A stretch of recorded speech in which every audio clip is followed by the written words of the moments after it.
I'd love to get the chance to find out is the answer. So I hope that happens. Who knows? Who knows? I was quite excited the other when it was being tweeted about and stuff. I was like, yeah, it was exciting. So I'm excited to see what happens between them. Hi, guys. Did you give away a lot of stolen stuff there, Ruth?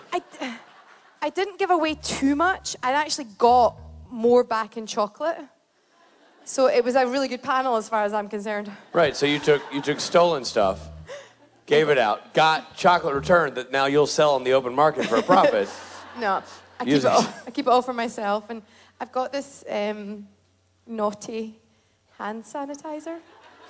Michael? What makes it naughty?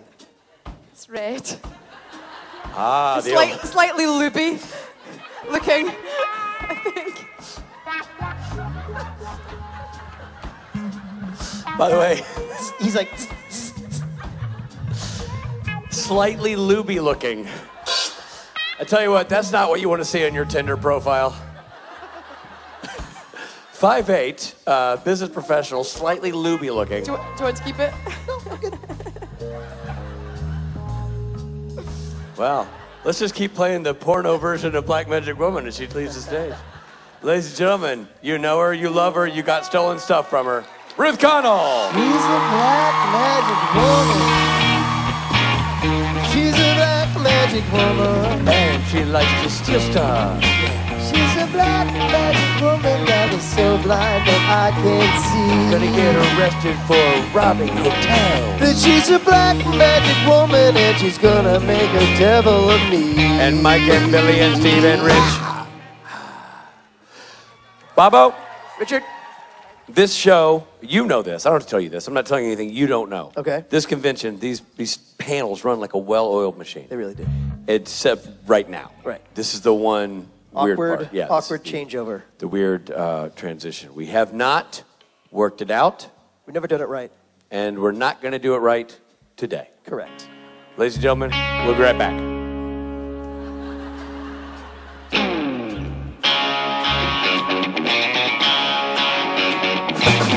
Ladies and gentlemen, give it up for Mr. Matthew Cohen, Mr. Richard Speight Jr., and Mr. Rob Benedict. 3, it's a magic number. Yeah, it is. It's a magic number. 3, it's a magic number. Yeah, it is. It's a magic number. Yeah! Oh my God, it's the last jump of the year! Make it really big, don't fuck it up!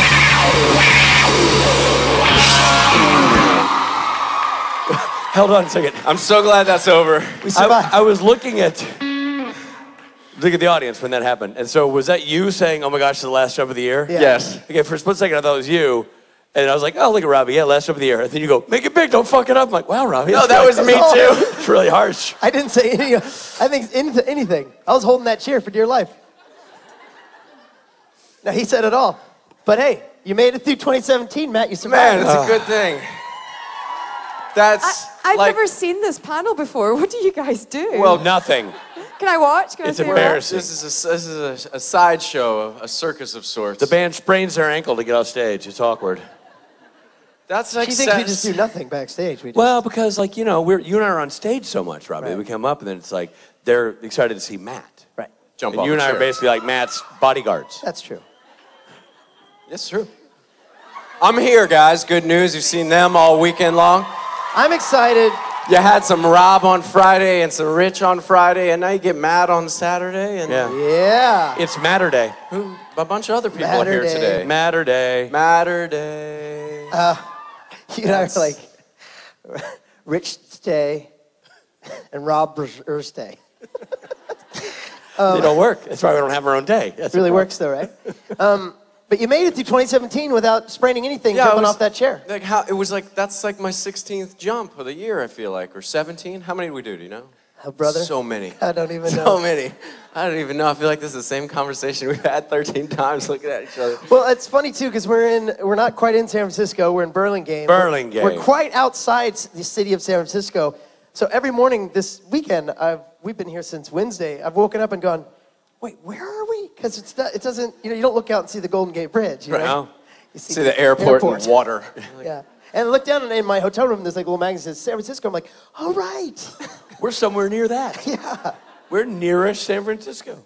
I love San Francisco. I'll have to go someday. Did you, you got to go in the city last night. Did you went to North Beach? We went to North Beach, buddy. And you know what? At night, North Beach really turns on at night. Really? I mean, yeah, you really to appreciate it, I think you've got, what you took me years ago, you really got to appreciate it by night. It's amazing. All those little restaurants and went to, gelato place and, yeah, it was really great. What, do you remember what street you were on? Do you remember where you were? No, but at one point we looked and a block down was your church that you talk about. Oh, okay. The Holy Church of Dick? Yeah. I didn't know they had it here. Yeah, this big awesome. statue of Big to Rich have. out front going. It's our home base. With a collection basket. Yeah. Yeah, exactly. And a T-shirt. If you look at the collection basket, you'll see Ruth walking by just taking things from it. It's just stealing. It was fun. It was good. That's awesome. Yeah. Well, I guess, this being our last panel of the year. We should not answer any questions. Exactly. We should do it So, different. sorry, everybody. No, I guess we should reverse our usual unhelpful approach and actually answer questions. So here we go. We're going to start. Let's start. All right, you. Hi. Hi. I was wondering, what's your favorite aspect of all your characters on Supernatural? Favorite aspect of all our characters on Supernatural? I thought at first she was going to say, what's your favorite ass? And I was going to say, Matthew Cohen. I was immediately going to say Matthew Cohen. Rob Benedict because don't judge. So my favorite aspect of Chuck? Chuck. I mean, my favorite thing about Chuck is that he's the most unlikely God that there is. And that he likes, he likes to drink and travel. But my favorite lines that Chuck said in season 11 was that he, where have you been? Well, I've been traveling a lot, started a blog, and I had some boyfriends, I had some girlfriends. I thought that was a pretty cool aspect of Chuck that Robbie Thompson wrote in. So I would say that. The bisexual God is... That is awesome. I'm quite proud of that. Right, that's one of those things that Supernatural does really well. It's a forward-thinking show. That's it's ahead of the curve on that. You've talked about that a lot, and it's a very valid point and a great story point, and well done by Robbie and the whole crew. If you pull yourself out of that moment for a second and think, what would it have been like to be, like you dated guys and girls, which means you broke up with them. Like, you weren't, God's not an easy cat to date. I'm going to go on a limousine. He's kind of rolls right through. Yeah, he's going to be kind of confident about a lot of stuff. Yeah. He's going to have a him complex. You know what I mean? Yeah. I was quite selfishly just thinking of myself and what fun that must have been. You really laid waste to a lot of broken hearts out there. Yeah. God. I know. It's like being God's little brother. You don't need God's little brother. Chip. Yeah. Why can't you be more like your brother? He's God. What's your favorite, what's the favorite thing about Gabriel? I think my favorite thing about Gabriel is that at the end of the day, he died fighting for humanity. I thought that was a cool element to his personality that they put in there. And he loves porn. Listen, the brother's got to have a hobby. You know what I mean? Like, no jury would convict, except for juries who find that illegal. But other than that, no jury convict. No, so I think that he stood up for what he thought was right and died in the process noble. of doing it. Died for a noble cause, I would say. Matthew? Michael, young John? Wow, I have nothing compared to that or yours. My favorite aspect of young John is that he used his loins to make 13 seasons of Supernatural. You're welcome. You're welcome. Thank you for that. That's pretty magic. That's pretty, you know what? Cohen 1. Yeah, Cohen won that Benedict one. 0. Round 1 goes to Cohen. Thank you for your question. Thank you. Hi guys, how are you? Good. Great. All three of you are beautiful and amazing, and I love you all. But your question's for Matt. This question's for... So my question is, now that we have this other world and there seems to be no real rules on Supernatural, that any characters can come back at any time, which, thanks. If and when Trickster comes back, what pranks would you like to pull on the boys? And this can be answered by any three. Lord, I don't know. I feel like, I'm answering your question by not answering your question. I don't know what pranks I want to pull on the boys. No idea.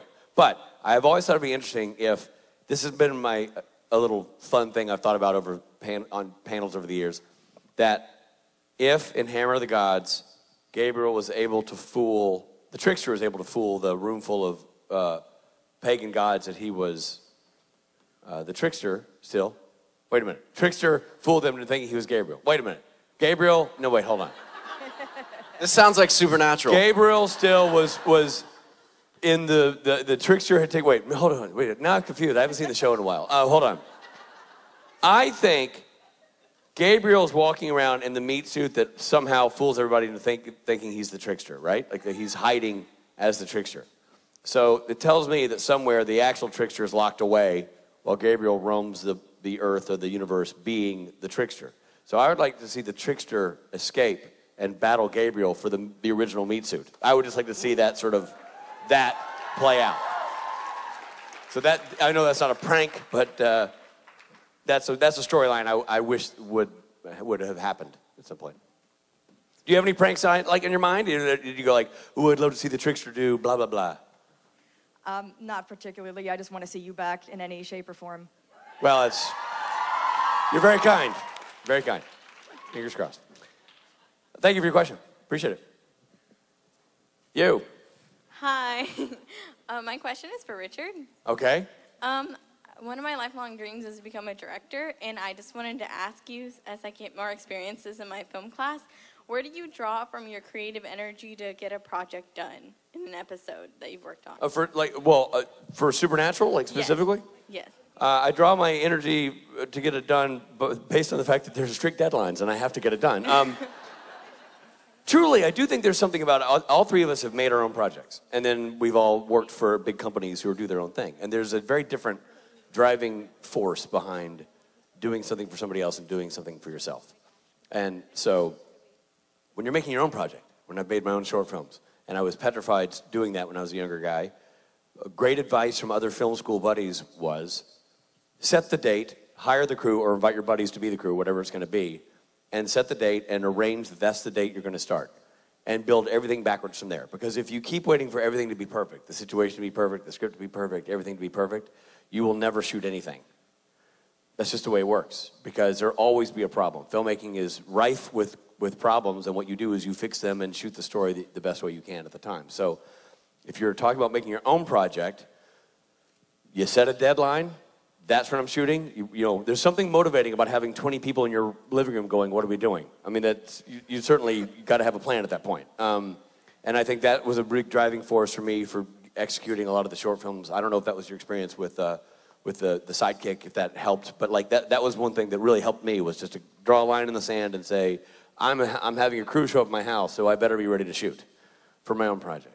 In terms of Supernatural, you know, obviously on a very tight schedule. You know, it's all preordained when you'll be shooting and how many days you'll be shooting and how much prep you have. So you just have to work your face off within the framework of that, you know, schedule to be sure that you get everything you need done, because once that time elapses, there's nothing else you can do. So it's just about, it's very, very much about being creative while balancing time management. And you have a very seasoned crew of people who help you do that and do what they do very well at the highest level. But your job as a director is to come in, and as experimental as you want to be and as interesting as you want to shoot it, that's all neat. But if you don't get all the scenes shot, you don't have an episode. So you have to be very judicious in how you decide to shoot your show, because there are larger things at play than just, I have 8 days. You have 8 days, but you have 8 days, a limited number of hours. You don't have the actors every day. You have to be very specific about how you schedule everything and run it like a business. And when you do that, then you can have fun within that framework, but you have to approach it with a very specific time management discipline. Thank you so much. Thank you. Good luck with everything. Looks like you also have a great career as a doctor / Castiel happening. Doc DL? No, it's Crazy Cast mixed with Leviathan Cast, because like I just didn't have the rest of the costume. Right, so good, good. I Well, did my own thing. I love it. It looks great. Thank you. Great. Thank you. You're welcome. Good stuff. Great talk. Hi. Hello. So my question is, well, in general for all of you, but it's mainly directed at Matt. You have posted a lot of inspirational quotes on your Instagram, and I was wondering, out of all of them, what's the most inspirational and what's the one that you can easily remember? 'Cause it's None of them at all. I put them up and I forget them immediately. I don't know why this always happens to me. People always ask me. I put so many quotes up and then they're like, well, tell me a quote that really sticks in your mind. And I'm like, I honestly, none of them. Every day I wake up and I think I need to put out some kind of positive energy for myself and for whoever's watching or paying attention. And I search around the internet or I look at somebody else's Instagram and something strikes me. You know, I don't know. It's a moment, it's a thought. It gets the ball rolling on me having a positive day and trying to do good things. And, you know, I just find something happy and I put it out there. That's the quote that I would like you to remember. Find something happy and put it out there. Quote, quote, quote, quote, Matt Cohen. That's right. And then, because I said it was directed at all of you, I was wondering, Rob and Rich, if you had any quotes that you remembered from his Instagram. From his Instagram? No. I remember hashtag you. Hashtag you. I remember that.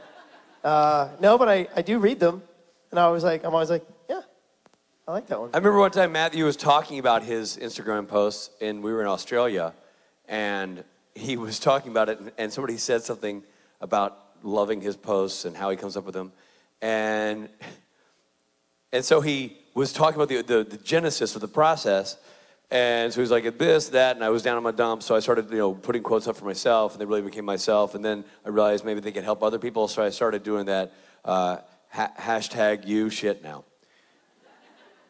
But it was meant to sound like, you that know... hashtag you stuff.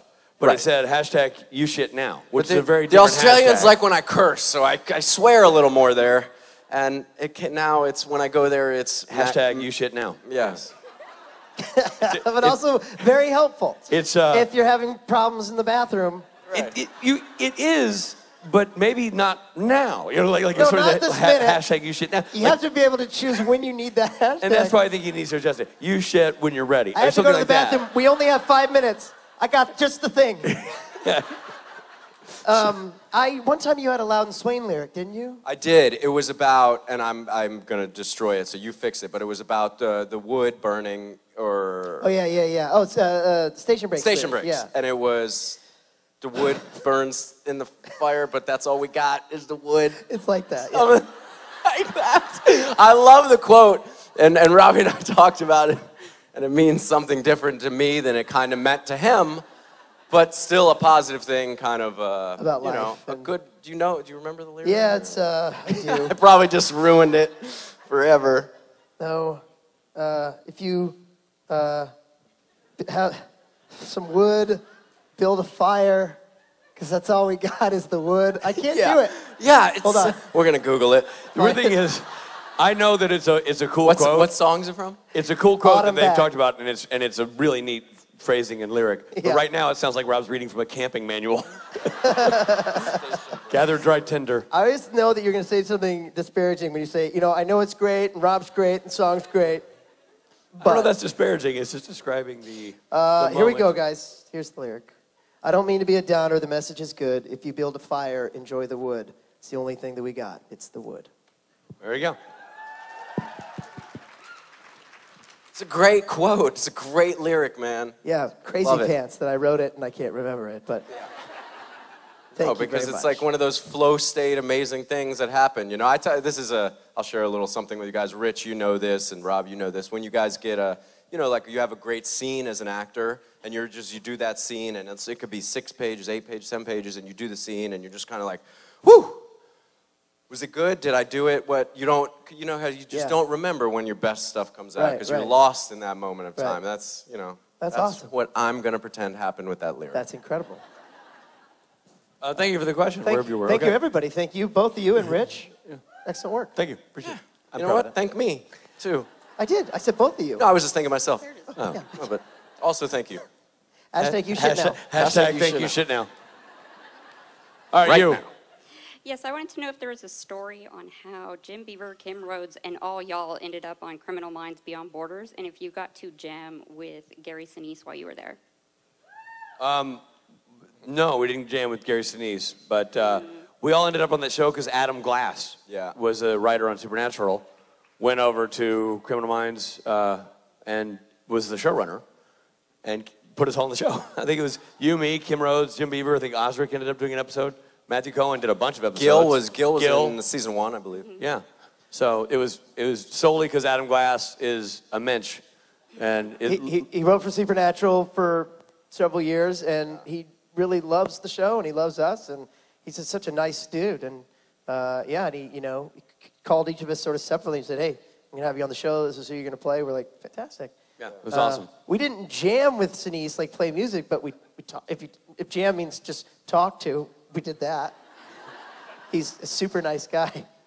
Well, no, he's, the Lieutenant Dan Band. So. He's Lieutenant Dan Band, yeah, totally. Yeah, we didn't get there, but we talked to him. A lot of times on those shows, the leads on those shows go through so many guest stars that they're just like, whatever. But like, he actually took the time to say, "Hey, thanks for doing the show. You're doing great work," that kind of thing.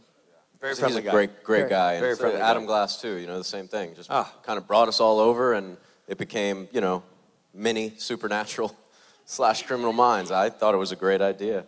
Yeah, there's some people who were on that show in post-production, like Todd Aronauer and some other people went with Adam to do that show as well. So he really utilized that Supernatural family. Thank you. Thank you. Hello. Hi. Since Gil kept avoiding the question, what are your guys' favorite dance moves? Sitting on the wall watching other people dance. That's my favorite dance move. My go-to is the Running Man. Do it. I haven't done it in a long time. It dates me. Well, I'm gonna do mine with you, since my favorite dance is the jerk, and it's kind of just the opposite direction of the Running Man. The jerk. Do you guys remember?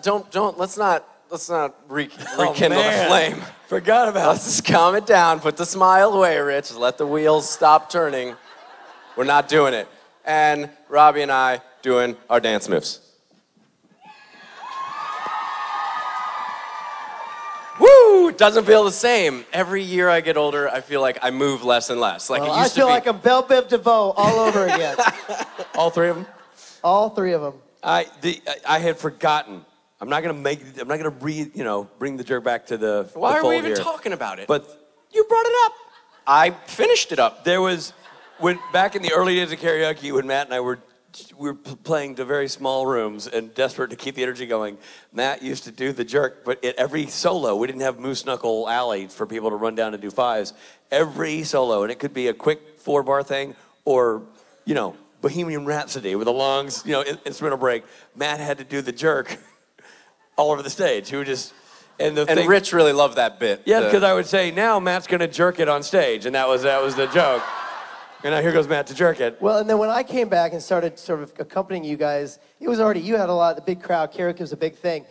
And it was just phasing out because Matt was like, "No more." But I was trying to be in with the cool dude, so I was like, "Matt, jerk it!" Matt was like, it's not happening, Robbie, so. That was so funny. It's actually Aldous Hodge's fault. Did we all know Aldous Hodge, everybody out here?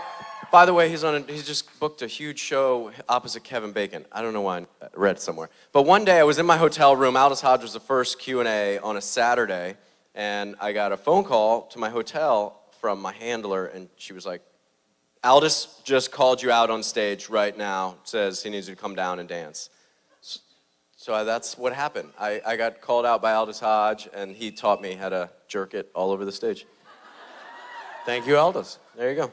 America thanks you. Was this a question we just answered? What Yeah, happened? yeah, in what's your here? favorite dance move? Oh, right. Thank you for your question. It's been a long year. Thank you. You. Hi. Hi. So the Saturday Night Special is my first concert ever. So I was wondering what your guys' first concert experiences were. Rick Springfield. With the motels opening up. Oh, that's cool. Suddenly last summer. Where? In St. Louis, Missouri. I was from Columbia, Missouri, and they played in St. Louis, and Rick Springfield was my hero at the time. Really loved Jesse's Girl. It's How old were you? One of my karaoke go-tos. Probably 14. Yeah. And yeah, it was awesome. They have great shows, both bands. And then Rick Springfield was on Supernatural. That's awesome. And I feel like I had my shot. I could have been like, Rick, join us on stage. Jesse's Girl. I kept hoping that we would see him at one of these conventions. Yeah. It'd be fun to have Rick sit in with Loudon Swain. I mean, how Yeah. sick would that be? Well, never lose hope. Never lose hope. I think my first concert, my parents took me and my sisters to see Donnie and Marie. We went to see it. How old were you? 6 or 7. We went to see the Donnie and Marie because they had a TV show back at the time that I watched as a kid. And so we went to see Donnie and Marie at the Municipal Auditorium in Nashville, Tennessee. And so that was the first concert I went to with my parents. First concert I went to. By the way, who did you go to Rick Springfield with? Was that by yourself or mom and dad? No, it was like my best friend, Kurt, and I think my sister, Nancy. Who was So like yeah, you 10 were years older. chaperoned by the sister. Older sister, yeah. So the first concert I ever went to without parental supervision was U2 for the Joshua Tree. I saw that. That was a great Great concert. tour. Yeah. So it was a big leap from Donnie Donnie Marie to U2. To Bono. It's a lot of years between the two as well. Matthew? I was 13. The venue was called the Chili Pepper in South Florida in Fort Lauderdale, and it was Rage Against the Machine. Oh, wow. It was a room about a quarter the size of this room, which was incredible. There was maybe 150 people, 250 people at the most in the crowd. It was also the same time I had my first mosh pit, and subsequently my first black eye. So lots of memories there. First broken tooth. What's the coolest concert you've ever been to? Like it doesn't have to be the biggest band or anything, but the one you're like, oh my gosh, I'm in a small club seeing these guys or whatever. Like I saw I won tickets on the radio to see Jane's Addiction at the Roxy. Oh wow! So the Roxy's like this little club on Sunset Boulevard. So I'm right up like in front of Perry Farrell, like right there. So that was awesome. That's awesome. That was funny enough. The one I was thinking for myself that was the coolest. Well, two things. Number one, do you remember the Coconut Teaser back when that existed? Totally, yeah. We played there. I went there to see with my buddy Sam to see another band, but the band who played before them they hadn't released an album yet, but it was Weezer. And that was awesome. And then I went to the Palladium. Palladium is the one I think is just open, no seats, right? Yeah, that one. And I saw Pixies, Primus, Jane's Addiction. That was the lineup.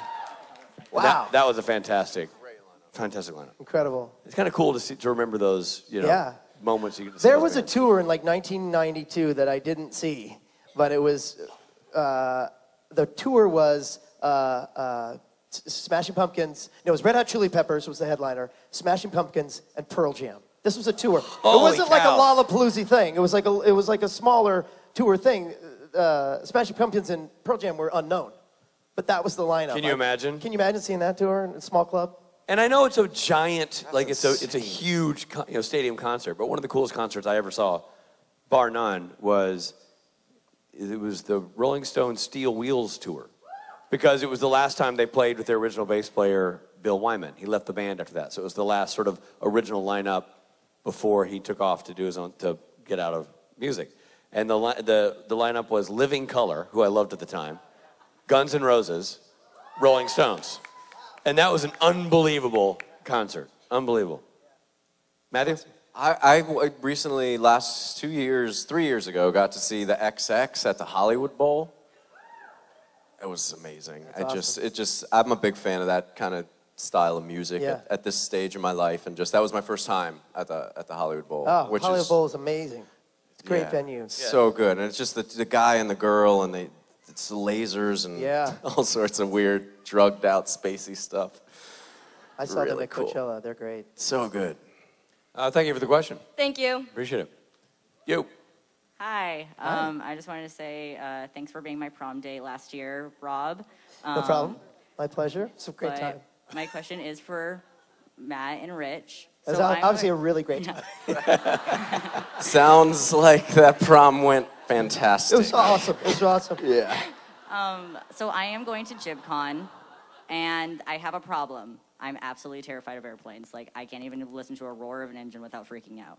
So I know that you guys have talked about having to travel a lot and having like a lot of like anxiety with that. Do you guys have any tips? Because I'm kind of afraid to fly over the ocean. I do have a tip, and I think this will solve all your problems.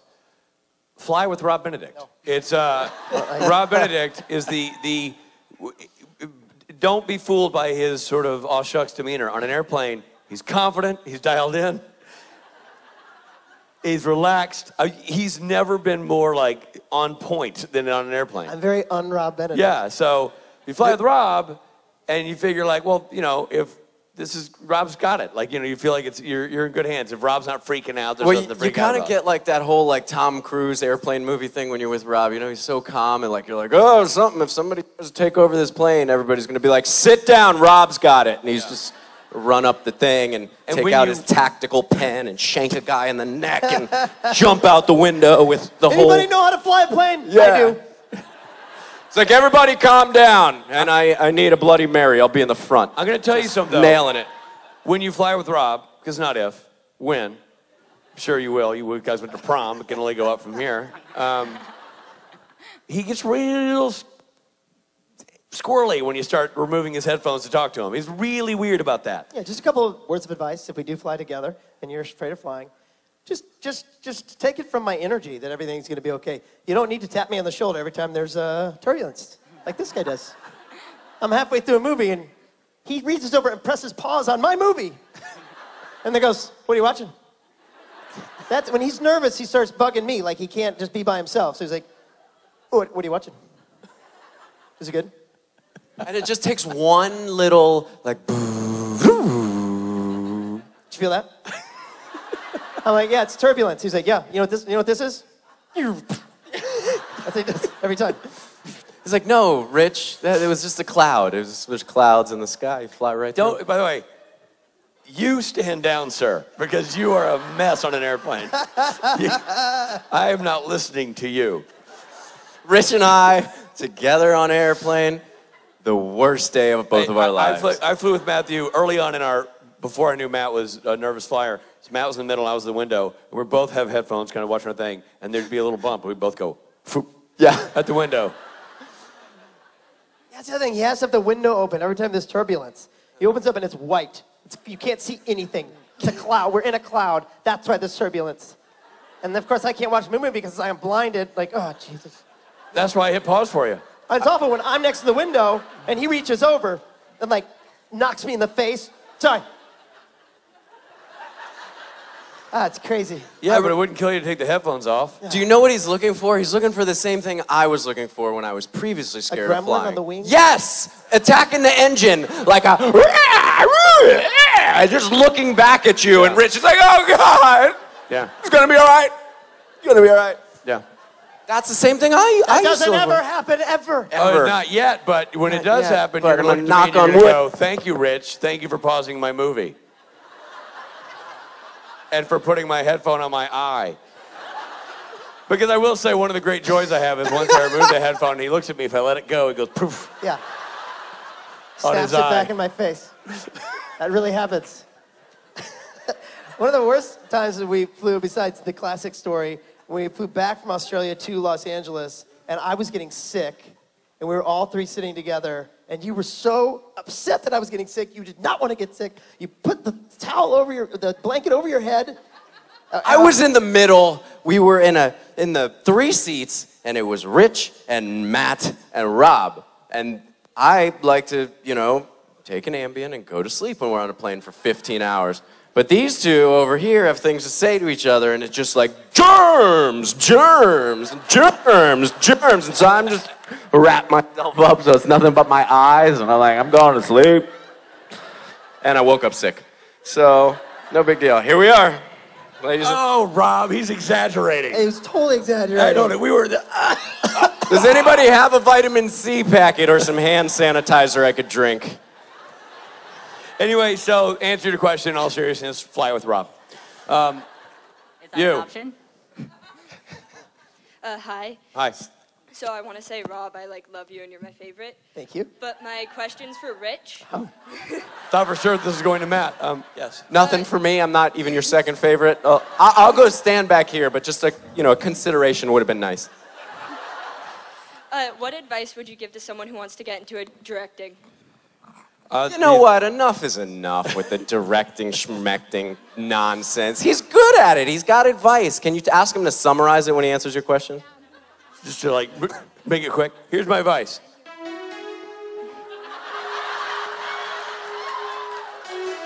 It's really simple. In these days we live in, with all the technology, by God, if you've got a story to tell, you just tell it. Right there, kid, you in your pocket have something more powerful than I ever had access to as a youth. A digital phone. It shoots in HD. You've got a GoPro on your shoulder. It's flashing right now. You've got more technology on you right now than my entire house had. More technology. When I was growing up. So if you want to direct, you take out that phone, take out that GoPro, write yourself a script, get your friends together and start shooting. And use your laptop to edit it. It's all at your fingertips. All you have to do is motivate yourself. And be horrified. To tell those stories. Stories. Cut them together. Together. Put them on the web for the audience. On the web. It's all right there at your fingertips. Right in front of the only thing stopping you from making a movie, you. So don't let you stop you. Thank you. You're welcome. That's awesome. That's a very special episode of the really Robin was. Rich and Matt panel. I got kind of choked up. Especially when it got scary. I was like, ooh. You remember my shaky fingers went blah, blah. All right, young lady. Hi, guys. My thing is actually for Rich. Rich, in case... It's that kind of day, guys. Should we use a different sound this time? Sorry. In case you can't see my shirt, I am actually here for Tim Omenson. Okay, great. Timmy? Yes, and I was wondering if you wouldn't mind sharing a story about him. Sharing a story about Tim? Yeah. Well, just briefly update you guys on Tim Omenson. Long time. I've known Tim since we were 18.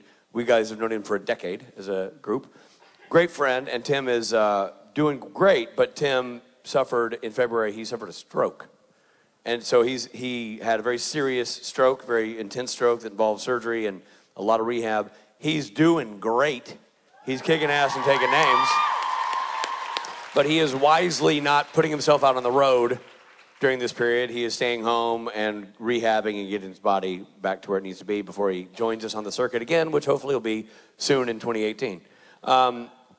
He is, by the way, just if you don't follow Tim on Twitter, please do.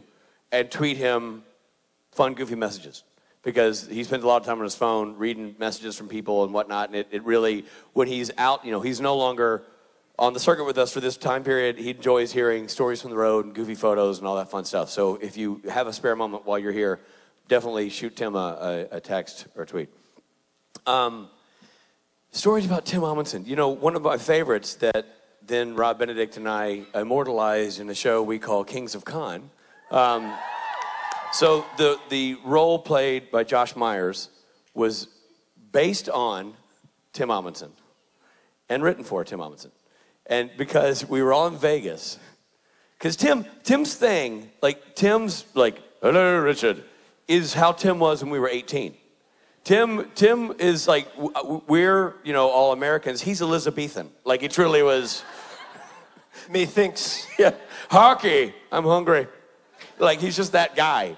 So Shall we get Burger King? The ascot and the whole nine. That's just who Tim is. And so we were all in Vegas, and we were at a big table. And for whatever reason, Tim just had a conniption fit over the au gratin potatoes.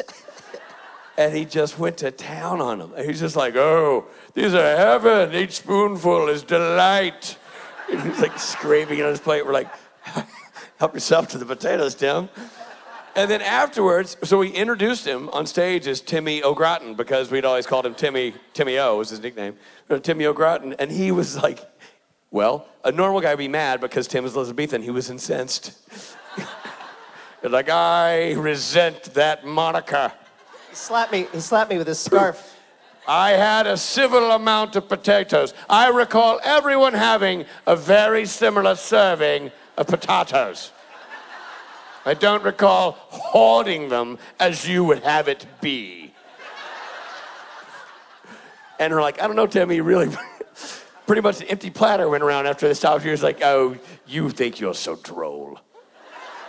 Mocking my potato consumption. Tweet it out that is not true. Here's a pen and quill. Now give it to the bird and they shall tweet it. Truly, Tim is hilarious. And the other great Tim thing, if you haven't seen this, I think it still exists on the web, but we did a great, when we were doing the crowdfunding for Kings of Con, Tim was gracious enough to do a little video with Rob and me in the parking lot of a grocery store where it looked like we were stalking him and trying to get him to do our show. And it is worth watching because it's so freaking funny. And he gives us the finger and tries to hit us with his car. It's great. Tim's, I know Tim since we were 18, and then had the great fortune of working with him on Jericho, which was awesome because here we are reunited there. And then when he joined the Supernatural family, it was just the best because he fits right in here with all these goofballs we play with, and you people get him, you understand, he's just an awesome human being and a force to be reckoned with. And I will say it's been really great, not that you would wish bad health on anybody, but it's been very fortunate that in Tim's universe, Supernatural came in play because he had a stroke, and we happen to have a stroke survivor right here on our stage. So Rob has been just a great friend and ally and asset to Tim this entire time. Thank you for doing all that. Rob's been right there the whole time, sending him to the right doctors, and it's been really great. It's been really inspiring to see. So there's my Tim story. Send Tim some love. We miss him. We wish he were here. And when he gets here next time, it's going to be a heck of a thing. Can't wait. Hopefully it won't be a fortnight before we see him again. Thank you very much. Thank you, guys. All right, you. Hi. I was wondering, Rich and Rob, what it was like to work together on the Criminal Minds Beyond Borders episode. And Matt, what was it like just working on the show? It was great for us. It was so fun. We've never worked together on, prime time. No.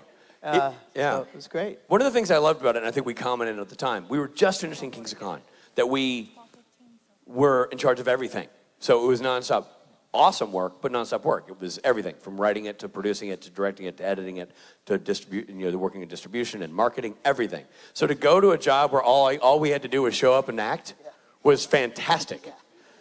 And they threw in some Easter eggs about Kings of Con in there, and that was fun. It was really cool. It was a relaxing delight. It was really, really cool. And just funny, it's funny. It's almost, really as a little kid, you want to be an actor so you could do the crazy, run, grab this, save yourself. And there was we definitely had that moment where you're dying, and you're save yourself, I'll never leave you, do it. Do that kind of acting. Yeah, which is so fun. It's always really I took a machete for you. Yeah, totally. Just go. I remember there's one scene, I don't remember where it was in the episode, but you guys were at a bar sitting next to each other. And I probably told you this, but I had an immediate flashback to the Kings of Con scene we filmed in NoHo. Yeah. It was the same beat, except these different characters you were playing. And for me, I was like, oh, here we go. There's some funny. Wait, is this a drama?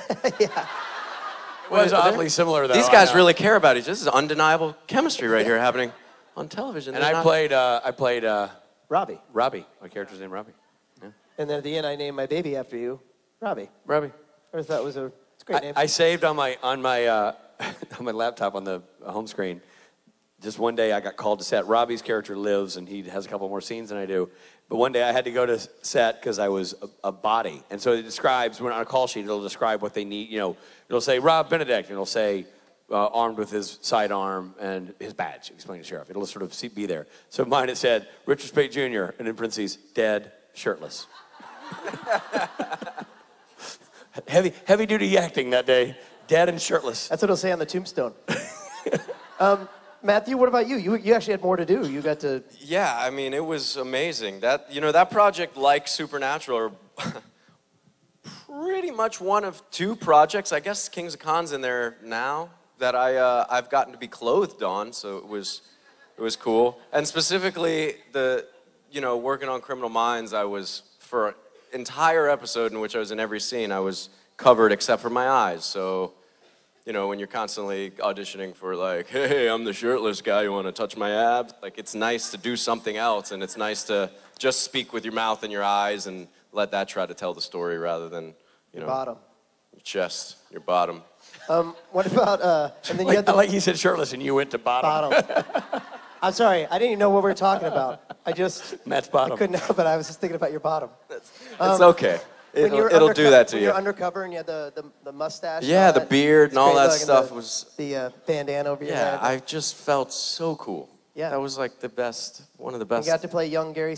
Yeah, Gary Sinise's kid. And so, you know, I got to just hang out with Gary Sinise for a couple weeks, and that was awesome. He's a great dude. He does a tremendous amount of amazing charity work for veterans, and the stuff that he's doing. I mean, he'll charter planes once a month and take handicapped veterans all over the place. Disney World, take their family. He's built houses for vets that have, you know, lost all their limbs. He builds fully functional houses so they can live by themselves, and these men and women can take care of their family. It's such a positive dude. I felt so lucky to be a part of that. I felt so lucky that all my best friends were a part of it. It just was such a great experience. It's sad it's gone, and sad it was short-lived, but it's a cherished memory for sure.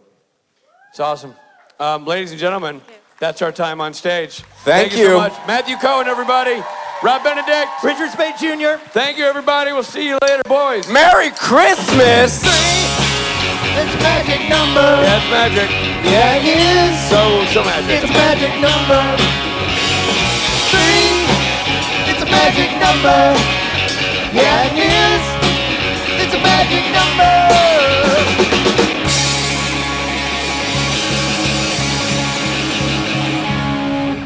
You missed Mike Gate. The mic almost took out Billy Moran back here. Yeah.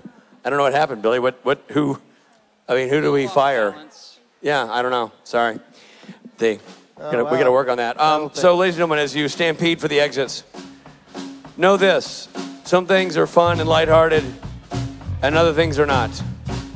For example, the next thing we're introducing, it's really more of a death match. It is really it's a head-to-head competition. There's no fun involved. Costume contest. Damn right it is. A full contact sport. It's a costume contest. Somebody's gonna die.